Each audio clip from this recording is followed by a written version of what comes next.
Well, good morning, FCCT. How's it going today? Good, good, all right. I feel like we have some energy. We're starting to get that back. Everybody's been sick for months. It seems like years at this point. I still hear a few coughs, but it seems like we're getting it back. It's good to hear. It's good to hear us having energy again. If you could pray for that for me, I'd appreciate it.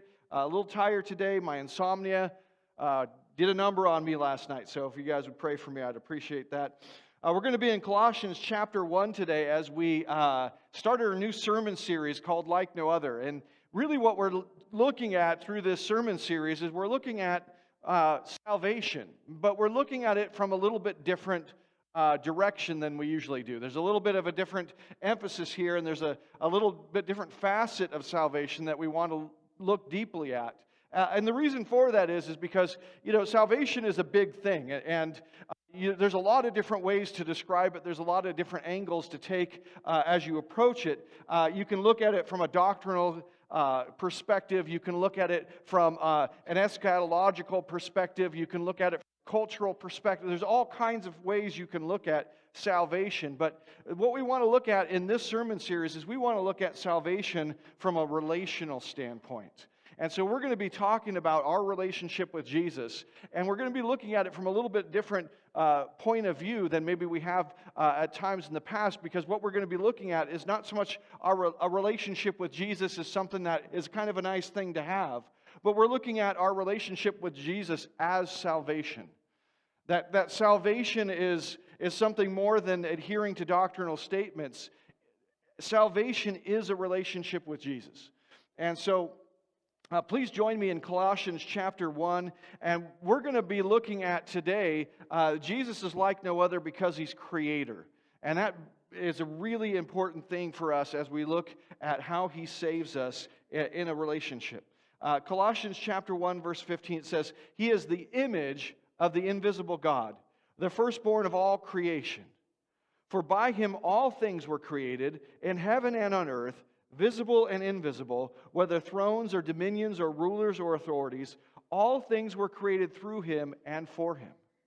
And He is before all things, and in Him all things hold together. And He is the head of the body, the church. He is the beginning, the firstborn from the dead, that in everything He might be preeminent. For in Him all the fullness of God was pleased to dwell, and through Him to reconcile to Himself all things, whether on earth or in heaven, making peace by the blood of His cross. And you who were once alienated and hostile in mind, doing evil deeds, He is now reconciled in His body of flesh by His death, in order to present you holy and blameless and above reproach before Him. If indeed you continue in the faith, stable and steadfast, not shifting from the hope of the gospel that you heard, which has been proclaimed in all creation under heaven, and of which I, Paul, became a minister. Now, there's a lot going on in this. In fact, there is so much theology packed into these two paragraphs that we could spend years dissecting all of this. We're not going to do that today. What I want to point out first of all, though, as we go through this text, is that we have this interesting thing happening here in this text, which is that Paul is tying in creation and salvation. He's tying in these ideas together, and he's tying them in the person of Jesus Christ. Everything happens in Jesus. Everything happens for Jesus. Everything happens through Jesus. It's all connected in Him. And so what we want to look at today is, first of all, we want to look at relating to Jesus. And then secondly, we want to look at Jesus as the Creator. What does that mean exactly? And then finally, number 3, we want to look at everything to gain. Everything to gain. And so let's start here with relating to Jesus. We talked in the intro about salvation being a relationship with Jesus. Salvation is a relationship with Jesus. And one of the things that's really fascinating is this idea of relationship with Jesus. Nowhere in the Scripture does it say, it's all about a relationship with Jesus or something like that. The words relationship with Jesus doesn't really, it's not really one of those things that's spelled out, and yet it's everywhere in Scripture. And let me just take you to John chapter 5, verse 20. And we'll see that this idea of relationship is central to the identity of the Trinity and their functioning. It says, "For the Father loves the Son and shows him all that he himself is doing. And greater works than these will he show him, so that you may marvel. What we have here is this picture of the relationship within the Trinity of the Father and the Son. And I'll point out, first of all, that we have this really interesting thing that we kind of glance over, which is that the Father loves the Son. Now, we read that so often that we don't really understand how profound it is. But yet it is incredibly profound, this idea that within the Trinity is a relationship of love. That is a very powerful thing. And so what we want to understand is that this idea of relationship is central to who God is. And it's central then, therefore, because all creation is an image of different aspects of God. All creation images God, that it's important for us to understand that this idea is that relationship, therefore, is a part of all the stuff that God has created. Now, as we look at this, it's important for us to understand that first of all, we have this idea of love between the Father and Son, but even in the names and how we designate them is foundational, the idea of relationship. How do we differentiate these two members of the Trinity? Through relationship, Father and Son. Right? You can't even know them or describe them or talk about them in connection with each other without using this relational term. Relationship is primary to the person of God Himself. It doesn't say that Jesus says to the Father, I hold the proper doctrinal beliefs about you. It doesn't say that the Father holds the proper doctrinal beliefs about the Son. Now, I'm not saying that to minimize doctrine. Doctrine's important. But what I'm saying is that we often overlook the importance of relationship here. The Father and the Son have a relationship of love, and it's described in its very terms in relational understandings and in relational language. It's really hard for us to understand the reason for the necessity of faith in salvation without understanding salvation in relational terms. Now, I want to say that again. It's really hard for us to understand the necessity for faith in salvation without understanding salvation in relational terms. What do I mean by that? Here's the thing. Most of us have this idea of salvation as a primarily geographical issue, right? A primarily geographical issue. So over here we have hell. Well, let's make it down here, because we know hell's down, right? So over here we have hell, and up here we have heaven, right? And we think about salvation as this geographical problem that has to be solved. Right? I'm heading down here. This is a problem. I don't want to be down here. This geography is not I don't find it pleasing. Right? I don't, it's not where I want to be. And so I need to solve the geographical problem of being up here rather than down here. Now, if that's the way that we think of salvation, I want to be in heaven, and right now maybe I'm not heading there. I'm heading down to that other place. That's hot. Arizona. So here's the thing. If that's the problem of salvation, then it's hard to understand why faith would play any part in it. Can't God just pluck you out of one place and drop you into the next place? Well, He could, if that's really what salvation was about, if that's the problem that salvation was solving. God could pluck you up like a chess piece and put you on another square. It would not be a problem. Faith in Him would be completely unnecessary. But salvation is not a primarily geographic problem. It's a relational problem. And because faith is having confidence and trust in the love of Christ, that He is the perfect image of the Father, that He's perfectly embodying the person of the Father, then that means that my faith in Christ Jesus becomes a faith in the Father as well, because He's perfectly imaging the Father. And therefore, what faith ends up being is a confidence in the love of God, a confidence in the fathering of the Father. You see? And that's a problem that can't be solved without faith. And all of us who have ever been in any kind of a relationship know that. Right? We understand that, because primarily, what is hell? What is damnation? What is perdition? It's a separation from God. It's a being excluded from God. It's a problem in the relationship with God, with who He is. And that problem doesn't get solved by understanding doctrinal statements about Him. I'm not saying again that those aren't important. They are very important, because God is who He is. And we have to understand who He is. But that understanding of who God is to lead us into a proper relationship to Him. It's kind of like if somebody knew all the facts about you, does that automatically make them your best friend? No, it might make them kind of creepy to you, right? How do you know all these things about me? This is getting a little weird, right? However, you would expect your best friend to know a lot of things about you. And here's the issue that we all have to understand. Think about it this way, as a coach, as an example. I was thinking about what's a good coach-student relationship, and then I came up with it. It was brilliant. Brilliant. Daniel-san and Miyagi. Daniel-san and Miyagi, right? Daniel-san and Miyagi have a problem in their relationship.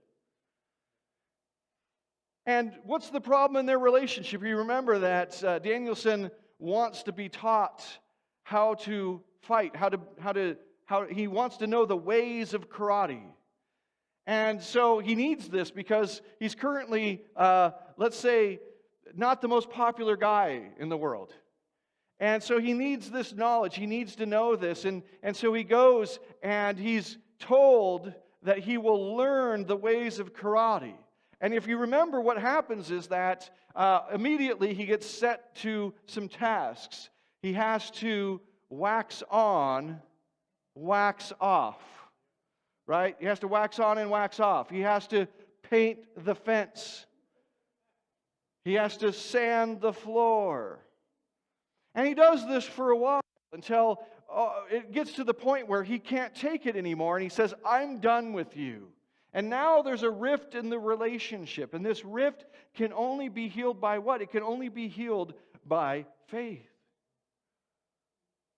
And so, of course, what Miyagi does is he shows him that while he was doing these chores, he was actually learning the movements that were necessary for him to know karate. And so now he has confidence in the coachness of his coach, the sensei-ness of his sensei. Right? He now has that. Here's the thing, without that there's nothing. And that's really what Jesus does. You can think about Jesus, one of the ways we can think about Jesus is that Jesus is the publishing of the glory of the Father. He makes it manifest. He makes it known. And so we have to know how to relate to the coach. And without knowing how to relate to the coach, there can be no salvation, because, again, it's not a geographical problem. It's a relational problem. And so when you're relating to the coach, what do you need to know about the coach? Well, you might need to know his experience. You might need to know if he's built any winning teams or any winning players.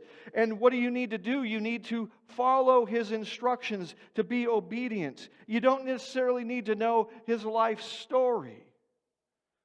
And there's this point in the movie, if you remember, that it's like a birthday or anniversary or something. It's been a while. Okay? Lay off. It's been a while. Just kidding.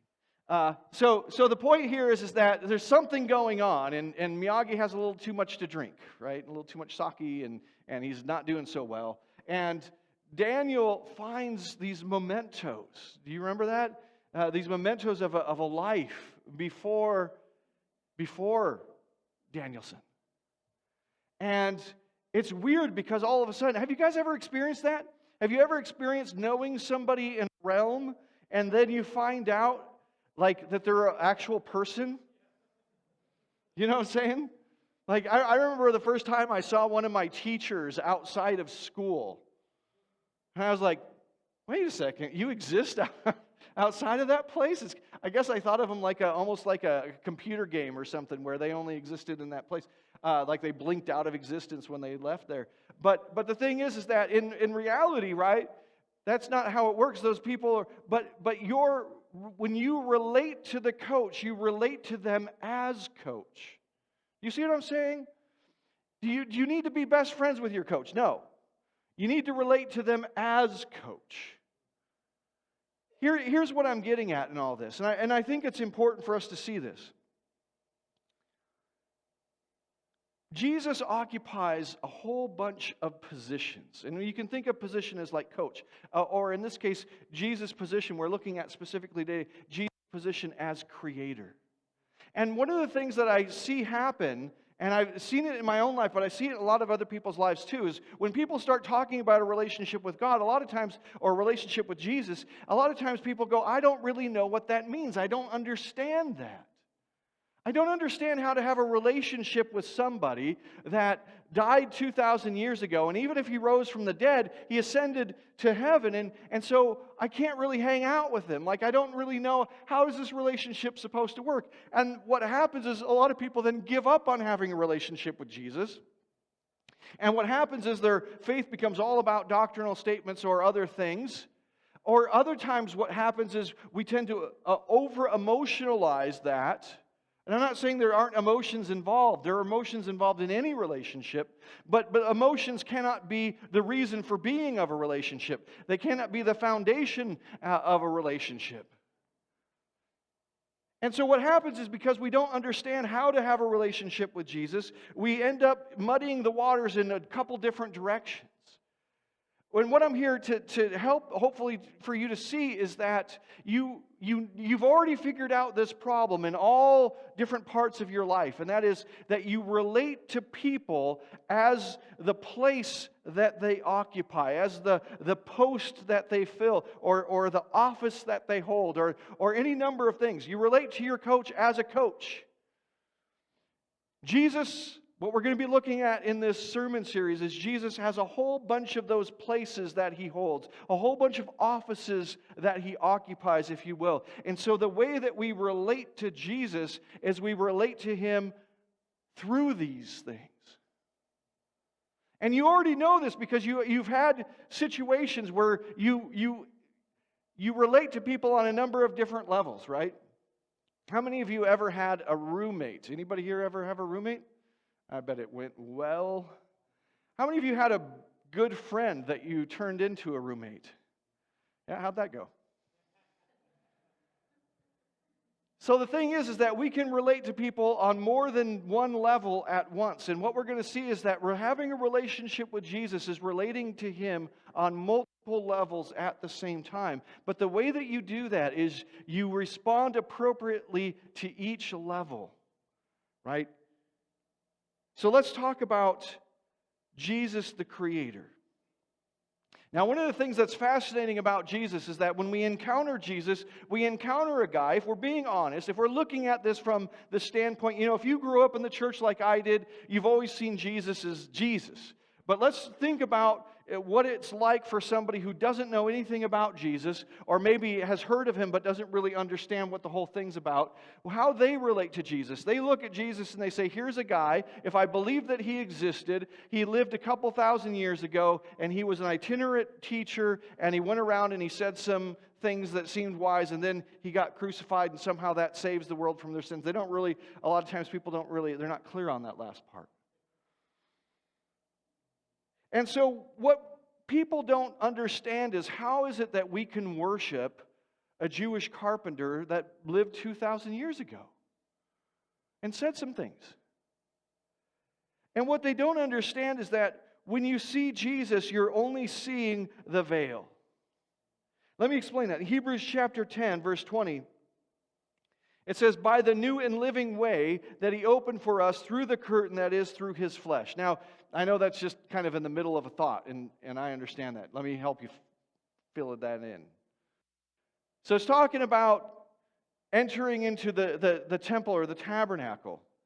And it's basically, the idea here is that we do this by the new and living way that He opened for us through the curtain. So remember that when you went into the tabernacle, you'd go through the curtain, or you went into the temple, you'd go through the curtain. And that's how you ended up in the meeting place with God. You did that through the curtain. And what this passage is saying is that the curtain is Jesus. The curtain is Jesus. The curtain is His flesh. You enter in through the curtain. What does that mean exactly? What does it mean that you enter in through His flesh? Now remember that the curtain, the word for curtain is also the same, it's synonymous with the idea of a veil. Remember, veils do two things. They reveal and they conceal. Do you remember that? We talked about that a few times. Veils reveal and they conceal. When you veil something, you know something's there to be covered up, right? Like if you're playing hide and go seek and you throw a veil over something, you just told everybody where it is, right?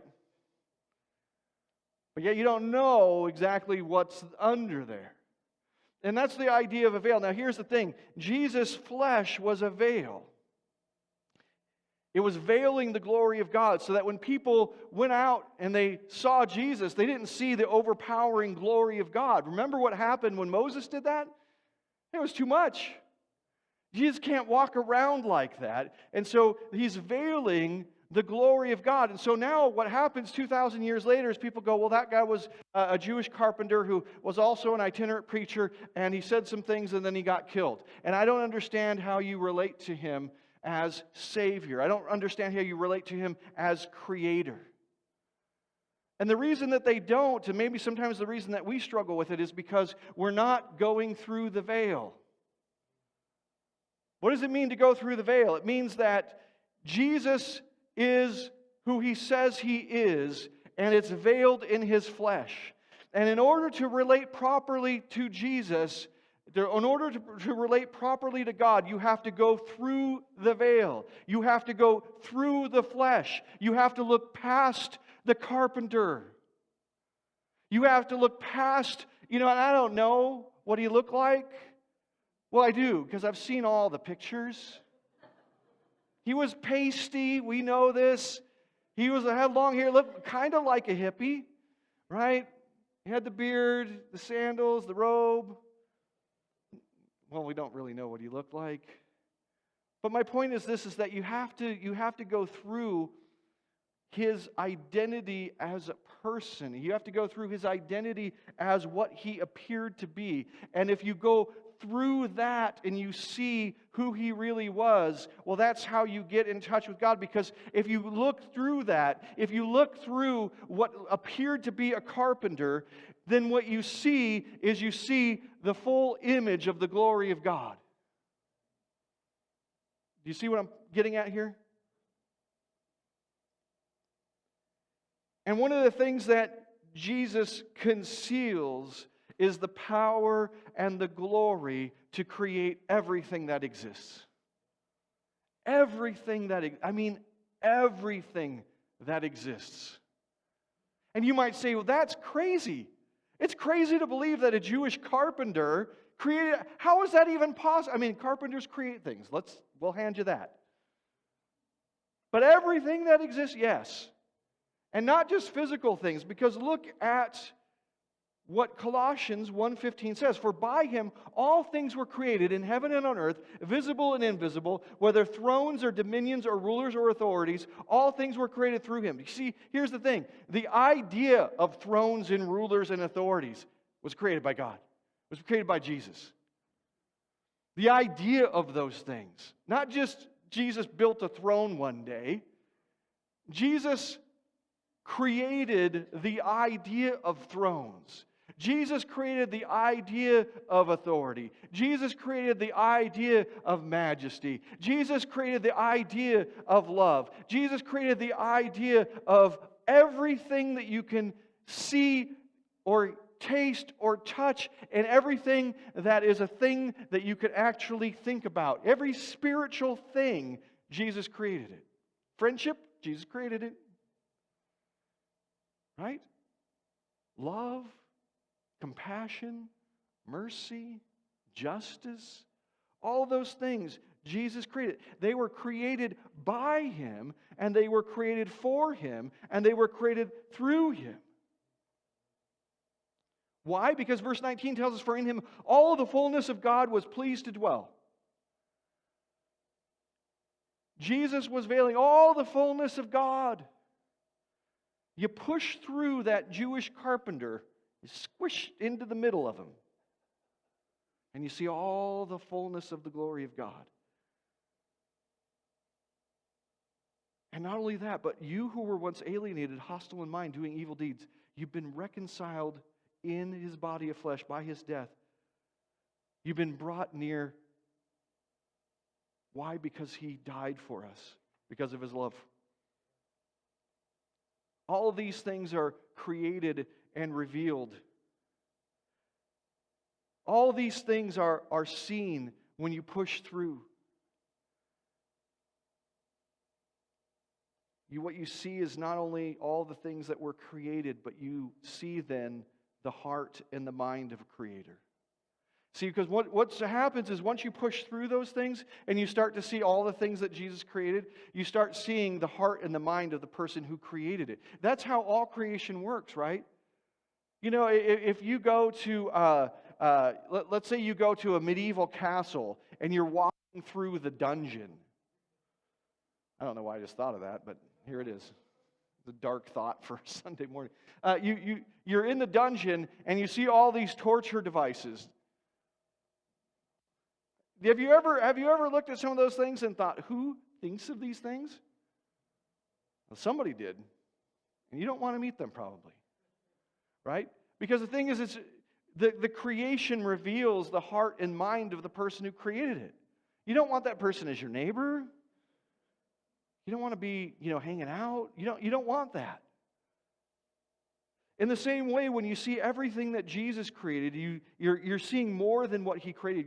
You're getting to the heart, the mind of a creator. Well, let's talk about what we have to gain. Because it's everything. It's everything. Why are we talking about relating to Jesus as creator? Because when you relate to Jesus as creator, then you have everything to gain. How many of you guys ever saw that movie, No Country for Old Men? Did anybody ever see that here? No Country for Old Men. It's a little dark. I can't necessarily say I recommend it. But it's basically, it's kind of a modern retelling of a story of death, basically. And there's this character in the movie, and he's a terrible, terrible guy. He's completely cold, completely heartless, and he basically is on the trail of people to kill them. And every once in a while, he gives these people that he comes across an opportunity to flip a coin. And if they win the coin flip, they live. And if they lose, they die. Now, the thing is, they don't know that that's what's happening. For instance, he was at an old gas station in the middle of the country. Middle of the, not country like America, but middle of the, out there where things grow. And so he's there, and what happens is that this guy's kind of being a little bit odd, and so he basically tells him, flip.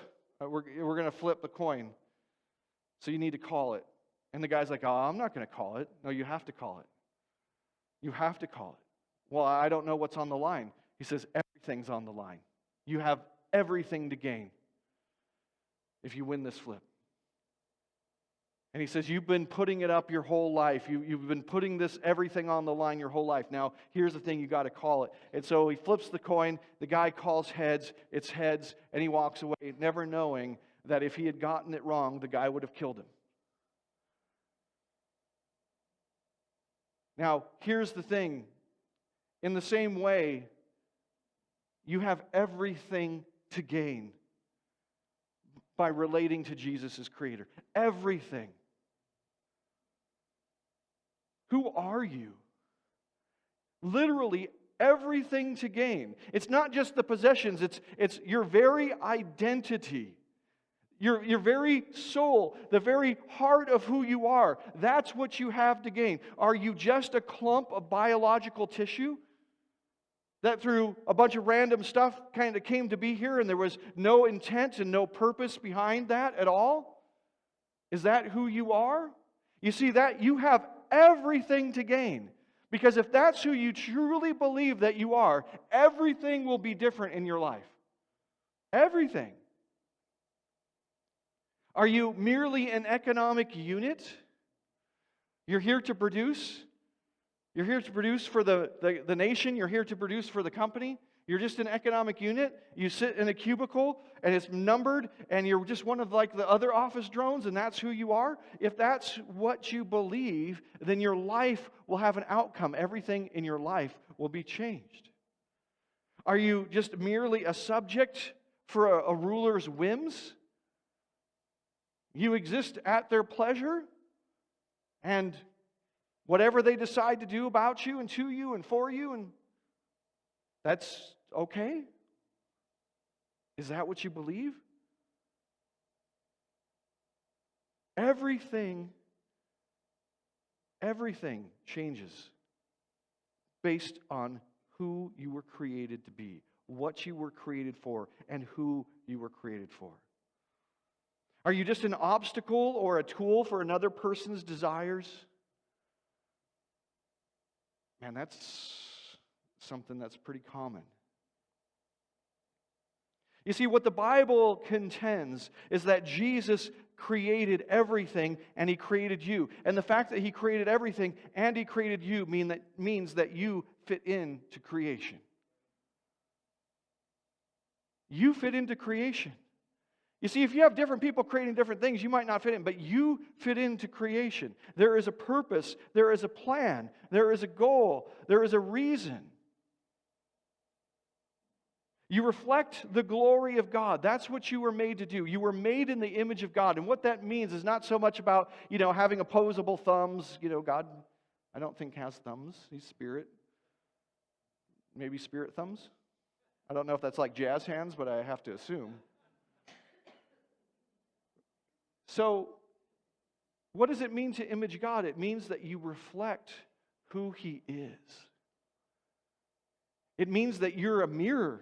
You're a window. You're something that shows through the glory of God. And because of that, that means that you share in the glory of God.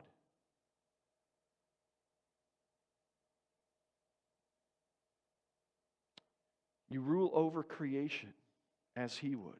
In Psalm chapter 8, verse 3 through 8, it says this.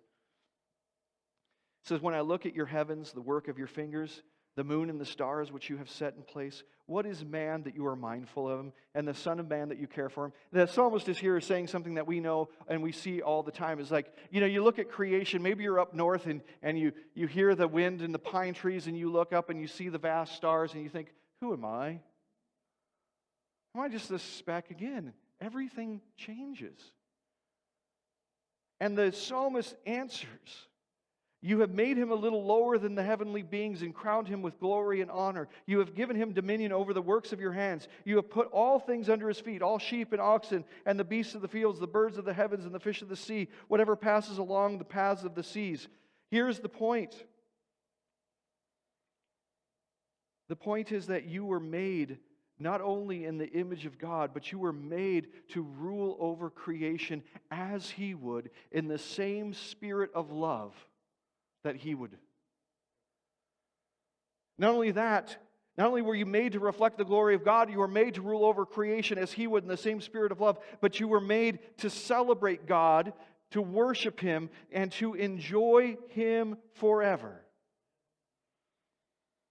You see, God is the greatest thing that exists, and so He made you specifically for this great purpose. How amazing is it that you were made for a specific purpose, and that specific purpose was to enjoy the most enjoyable being in all existence forever.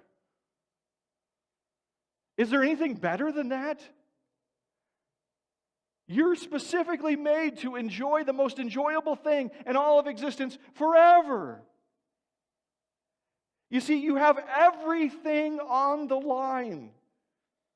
And in order to relate to Jesus as creator, you have to be creature. You have to accept the terms of your creation. You have to embrace the terms of your creation. You have to say, yes, I am fearfully and wonderfully made. The boundaries fall on pleasant places for me. The way that God made me is freaking awesome. To use, well, yeah. That's probably dating myself. That's like an old person's view of like young, yeah, okay. Sorry.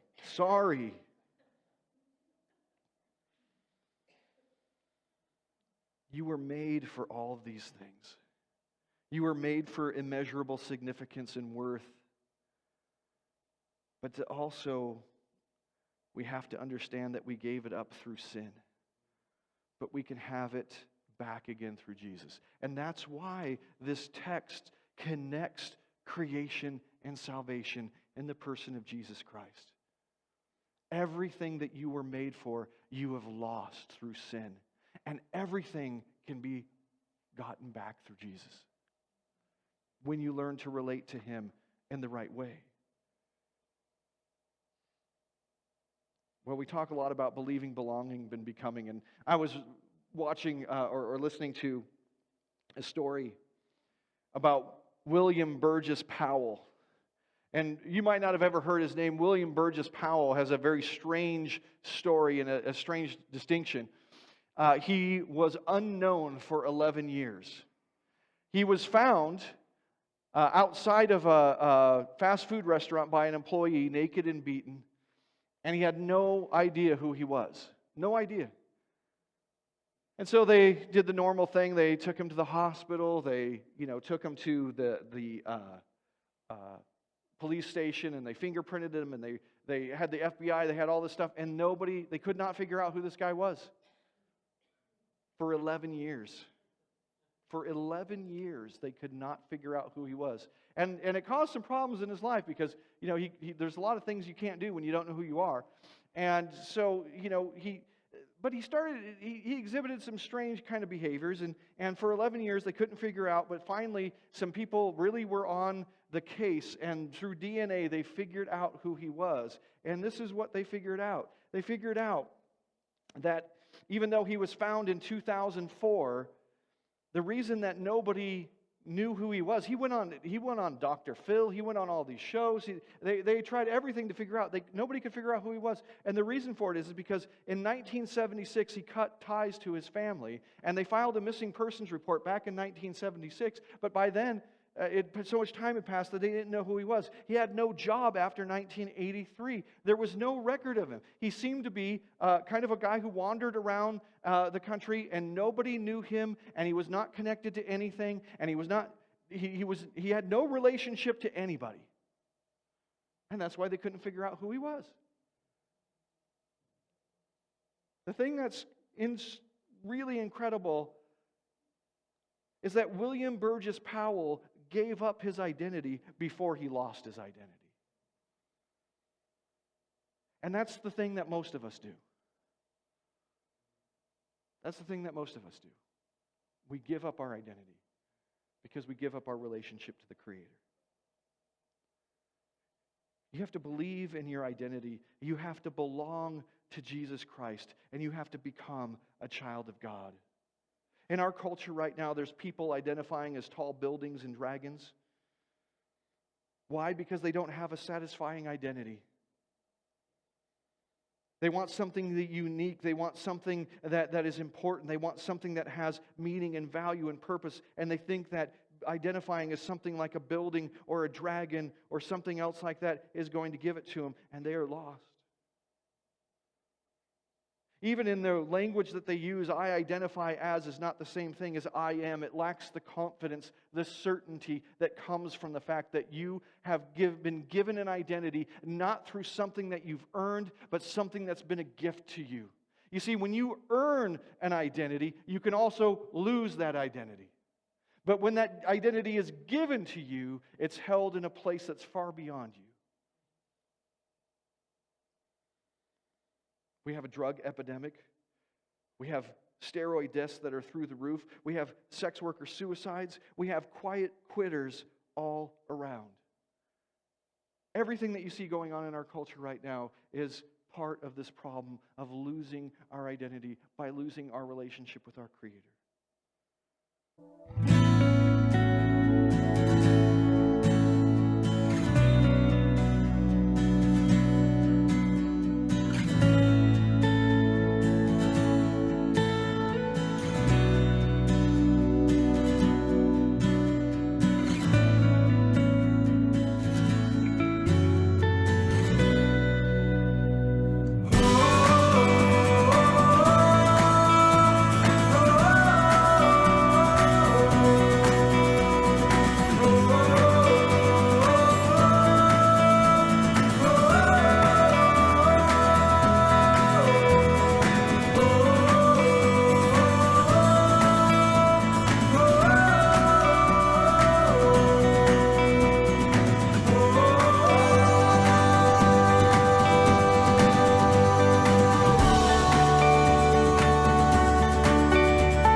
Thanks for joining our worship service today. Please follow us on our Facebook page where you can let us know about any needs or prayer requests you may have and keep up with the latest church news and events. You can also check out our past lessons and other videos by visiting our YouTube channel.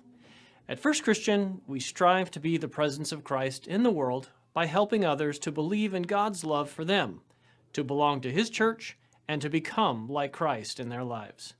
If you would like to support us in our ministry, you may do so by giving online through our website at fcct.org or by mailing checks to the church. Hey, have a great week.